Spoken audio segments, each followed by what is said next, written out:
Autorickshaw, three wheeler, motorcycle চালকরা নিয়ম না মেনে গাড়ি চালানোর কারণে মহাসড়কে বাড়ছে দুর্ঘটনা। নাটোর শহরের মাদ্রাসা মোড় থেকে প্রতিনিধি বোরহানুদ্দিন বনি জানিয়েছেন বিস্তারিত।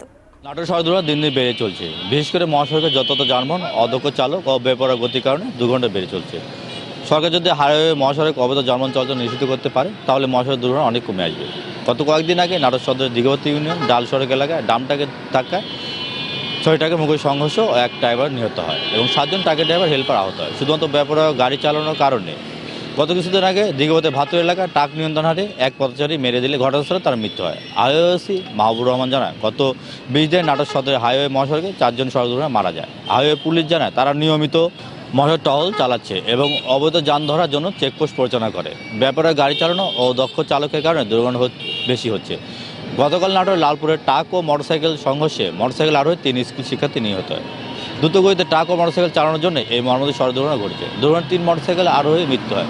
সাধারণ জনগণ জানায়, অদক্ষ চালক ও বেপরোয়া গাড়ি চালানোর মহাসড়কে বাস ও CNG, three wheeler, auto cycle চালকরা নিয়মকানুন না মেনে মোটরসাইকেল চালানোর জন্য এই দুর্ঘটনা বৃদ্ধি হচ্ছে। আমরা যদি সচেতন হই এবং প্রশাসন হাইওয়ে সড়কে নজর বাড়ায় তাহলে মহাসড়ক দুর্ঘটনা থেকে রক্ষা পাওয়া সম্ভব।